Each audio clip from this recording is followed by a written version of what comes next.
You're born in Brooklyn, New York. Your grandfather came from Sicily, worked the docks until his lungs gave out. Your father drives a delivery truck, 12-hour shifts. Your mother cleans houses where people lock their jewelry before she arrives. You live in a walk-up apartment that smells like garlic and mildew. 3 brothers, 1 sister, 2 bedrooms. The radiator bangs in winter. You're the middle child. Nobody notices middle children. School is a war zone. Irish kids own the north side of the schoolyard. Italians own the south. You're Italian, so you know which side you belong to, but belonging doesn't mean protection. At 14, you get jumped after school. 2 kids from the projects looking for loose change and something to prove. They find both. Split lip, broken nose, empty pockets. You walk home bleeding, trying not to cry where anyone can see. Your Uncle Sal sees you on the stoop. Doesn't ask what happened, just looks. You got hands, he asks. You nod. Then use 'em next time, he says. He doesn't help you inside, doesn't tell your mother, just lights a cigarette and goes back to his card game. That's when you understand. Nobody's coming to save you. You save yourself or you stay a victim. There's no middle ground. Uncle Sal runs a social club on Mulberry Street. Metal chairs, espresso machine, men in tracksuits playing cards at 2 p.m. on a Tuesday. You start hanging around after school. Nobody tells you to leave. You run errands, coffee orders, cigarette runs. You keep your mouth shut and your ears open. These men don't work regular jobs. Their money comes from trucks that fall off highways, shipments that never make it to stores, construction sites that pay protection. The first time you see real violence, you're 15. A man comes into the club, loud, angry, owes money he doesn't have. 2 guys walk him to the back room. You hear things, wet sounds, a scream that gets muffled. The door opens 5 minutes later. The 2 guys walk out. The man doesn't. Someone hands you a mop and a bucket. Clean that up. You do. You don't ask questions. That night you can't sleep. But the next day, you go back, because the scared part of you is smaller than the hungry part. You're 16 when Uncle Sal introduces you to Carmine, late 50s, gray hair slicked back, pinky ring that costs more than your father makes in a year. He doesn't smile, doesn't need to. Men fear him without effort. Sal vouches for you, says you're quiet, reliable, smart enough to follow orders, dumb enough not to ask why. Carmine studies you like you're a used car he's considering. You got a record, he asks? No. You ever talk to cops? Never. Your old man know you're here? He thinks I'm working at a pizzeria. Carmine nods. Good. Keep it that way. Your first job is simple. Drive a car from Brooklyn to Queens. Park it on a specific corner. Walk away. Don't look back. You do exactly that.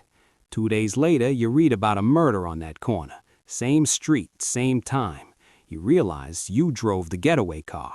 You're not just adjacent to crime anymore. You're in it. The line is crossed, and it's easier than you expected. The money comes in envelopes, cash, 20s and 50s. More than your father makes in a month, you make in a weekend. You start dressing better. New jacket, clean shoes. Your mother asks where the money comes from. You tell her the pizzeria pays good tips. She wants to believe you, so she does. People believe what they need to believe. You prove yourself over time. Small jobs that turn into bigger jobs. Deliveries, collections, standing outside meetings to make sure nobody unexpected walks in. You learn the structure, the boss at the top, underboss below him, capos who run crews, soldiers who do the work, and below them, associates, kids like you, earning, waiting for a chance to get made, to become a real member. You're not Italian on paper yet, you're just useful. The test comes when you're 19. A guy from another crew disrespected Carmine's nephew at a bar. Words were exchanged, threats were made. Carmine wants a message sent. He calls you in, doesn't explain, just hands you an address and a baseball bat. You understand immediately. You drive to the address, apartment building, 3rd floor. You knock, the guy answers, sees the bat, tries to close the door. You're faster. You don't remember all of it, just pieces, the sound of wood on bone, him on the floor begging. You keep going until your arms are tired. You leave him breathing, barely. You drive home, throw the bat in the river, wash your hands until the water runs clear. You sleep 4 hours. Next day, Carmine shakes your hand, says you did good. From that moment, you're not the same. You've crossed another line. There's no walking back. You get made when you're 22. The ceremony happens in a basement. No windows, just a table, a candle, a picture of a saint. 10 men in the room.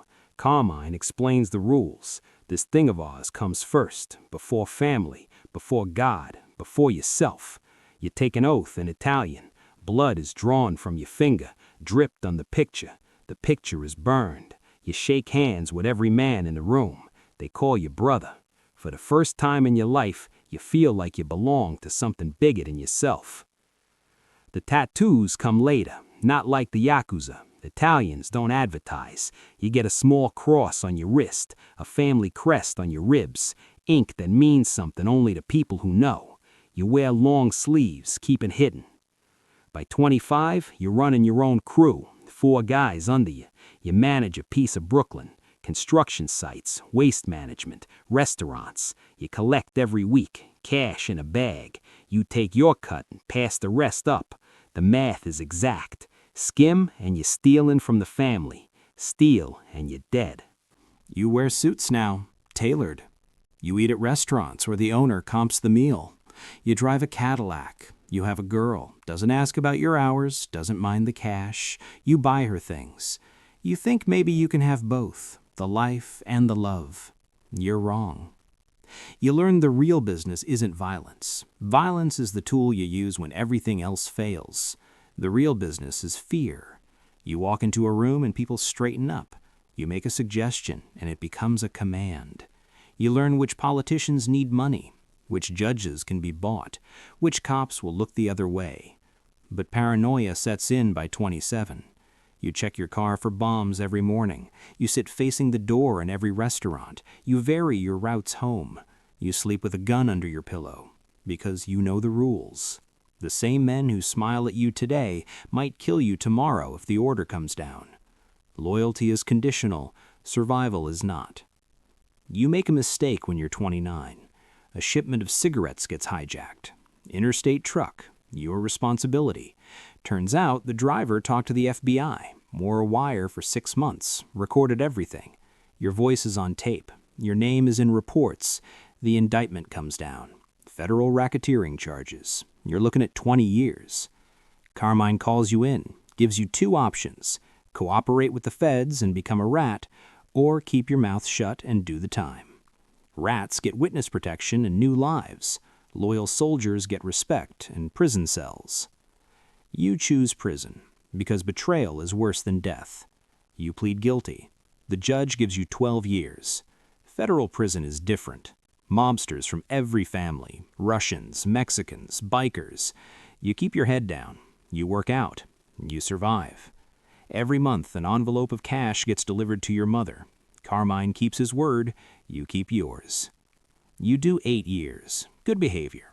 You walk out at 37. The world has changed. Phones are computers. The old neighborhood is gentrified. The social club is a Starbucks. Half the guys you knew are dead. The other half are in prison or witness protection. Carmine died while you were inside. Heart attack. The new boss is younger. Talks about legitimizing, going corporate. He looks at you like you're a relic, old school, dangerous, a liability. They give you a small role. Consulting means you show up, collect a small envelope, and stay out of the way. You're being phased out, gently, because you kept your mouth shut, because you did the time. But you're no longer useful. The violence you're good at isn't needed anymore. The new generation uses lawyers and shell corporations. Your skills are obsolete. You try to go straight. Get a job at a car wash, minimum wage. Your boss is 23, doesn't know you used to run a crew that pulled in 50 grand a week. You bite your tongue. You wash cars. You go home to a studio apartment in a building that smells like curry and failure. The girl you had married someone else while you were inside. has 2 kids now. Your father died while you were in prison. You weren't allowed to go to the funeral. Your mother never forgave you. She's in a nursing home now, Medicaid. You visit once a month. She doesn't recognize you half the time. Dementia. The other half, she asks when you're going to get a real job. You're a good boy, she says. You want to believe her. You see him last month, a kid, maybe 17, Italian, leather jacket, too much gel in his hair, standing outside a social club on a corner that used to be yours. He's running errands, coffee, cigarettes, trying to prove himself. You recognize the hunger in his eyes, the desperation to belong, to matter, to be feared instead of forgotten.